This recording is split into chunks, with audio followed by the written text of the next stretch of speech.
Salam Bapak Ibu yang terkasih, dalam nama Tuhan Yesus senang sekali bertemu kembali dalam pembacaan firman dengan saya Leta.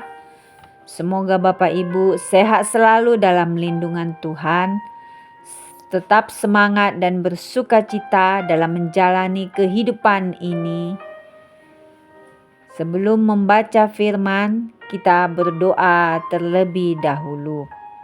Bapa yang Maha Suci, Maha Ajaib, Maha Dahsyat, kami datang sujud bersimpu di bawah kaki-Mu. Kami datang menyembah Engkau, Juru Selamat pribadi kami. Tiada Allah lain yang kami sembah selain Yesus Tuhan. Bapa, terangilah hati dan pikiran kami saat membaca firman ini. Kami mulai pembacaan firman ini hanya di dalam nama Tuhan Yesus yang Maha Mulia, Maha Ajaib, El Shaddai. Haleluya. Amin. Makna rohani perjalanan bangsa Israel dari tanah Mesir ke tanah Kanaan. Uraian tahap demi tahap perjalanan bangsa Israel ke tanah Kanaan. Perjalanan bangsa Israel dari Mesir ke tanah Kanaan adalah kisah epik yang penuh dengan pelajaran iman. Berikut adalah uraian tahap demi tahap perjalanan mereka. 1. Pembebasan dari Mesir. Keluaran 12 ayat 31 sampai 42. Peristiwanya adalah bangsa Israel diperbudak di Mesir selama lebih dari 400 tahun. Allah mendengar jeritan mereka dan mengutus Musa untuk membebaskan mereka melalui serangkaian tulah. Akhirnya Firaun mengizinkan mereka pergi setelah tulah kematian anak sulung. Makna rohani pembebasan ini mengajarkan tentang kuasa Allah untuk membebaskan umatnya dari perbudakan dosa. Ayat terkait, aku telah melihat sengsara umatku di Mesir, dan aku telah mendengar seruan mereka yang disebabkan oleh pengerah-pengerah mereka. Ya, aku mengetahui penderitaan mereka. Keluaran 3 ayat 7. 2. Menyeberangi Laut Merah. Keluaran 14 ayat 21 sampai 31. Peristiwanya adalah ketika Firaun mengejar mereka, Allah membuka Laut Merah sehingga bangsa Israel dapat berjalan di tanah yang kering. Pasukan Mesir tenggelam ketika mencoba mengejar. Makna rohani ini menggambarkan penyelamatan Allah yang ajaib dan menunjukkan bahwa ketika kita mempercayainya, tak ada halangan yang tak dapat kita lewati. Ayat terkait Tuhan akan berperang untuk kamu dan kamu akan diam saja. Keluaran 14 ayat 14. Di padang gurun, Keluaran 15 dan Ulangan 34. Peristiwanya adalah di padang gurun bangsa Israel menghadapi berbagai tantangan, kekurangan air dan makanan. Keluaran 16 sampai 17 yang diatasi Allah dengan mana dan air dan batu pemberian hukum Taurat di Gunung Sinai. Keluaran 19 sampai 20. Ketidaktaatan seperti penyembahan anak lembu emas. Keluaran 32. Pengintaian tanah Kanaan dan ketidakpercayaan yang membuat mereka harus mengembara selama 40 tahun.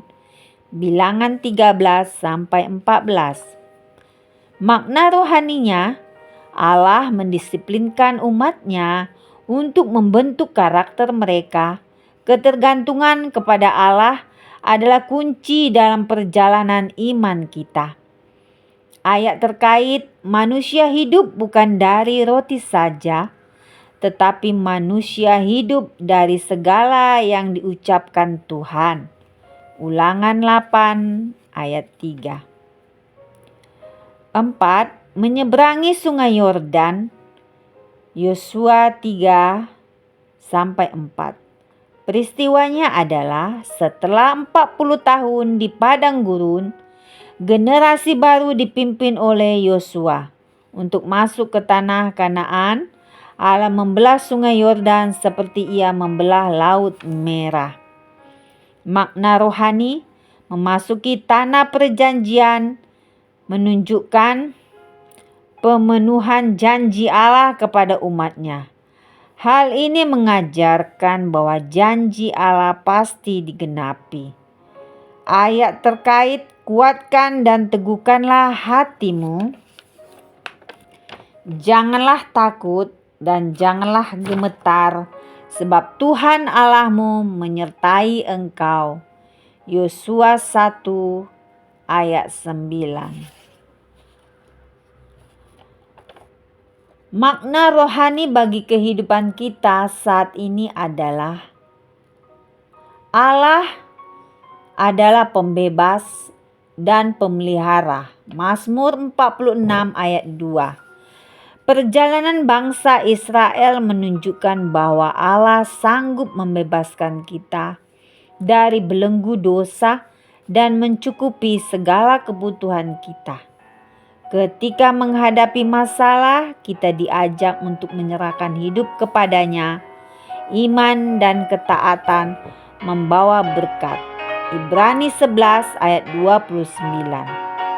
Seperti bangsa Israel yang harus percaya pada Allah di setiap langkah perjalanan, kita pun harus melangkah dengan iman dan taat pada firman-Nya untuk menerima berkat-Nya. Proses membentuk karakter, Roma 5 ayat 3 sampai 5. Padang gurun adalah tempat pembentukan iman dan karakter hidup kita. Mungkin mengalami padang gurun kita, tetapi itu adalah bagian dari proses Tuhan untuk membentuk kita menjadi pribadi yang lebih kuat dan dewasa. Kisah perjalanan bangsa Israel adalah cerminan perjalanan hidup kita bersama Allah dari pembebasan hingga penggenapan janji Allah. Ingin menunjukkan bahwa Ia setia. Kita diajak untuk percaya, taat dan setia. Percayalah kepada Tuhan dengan segenap hatimu dan janganlah bersandar kepada pengertianmu sendiri. Amsal 3 ayat 5. Semoga kisah ini memberkati setiap pendengar dan menjadi inspirasi dalam kehidupan iman kita. Amin. Haleluya. Terpujilah nama Tuhan Yesus, Raja di atas segala raja. Amin.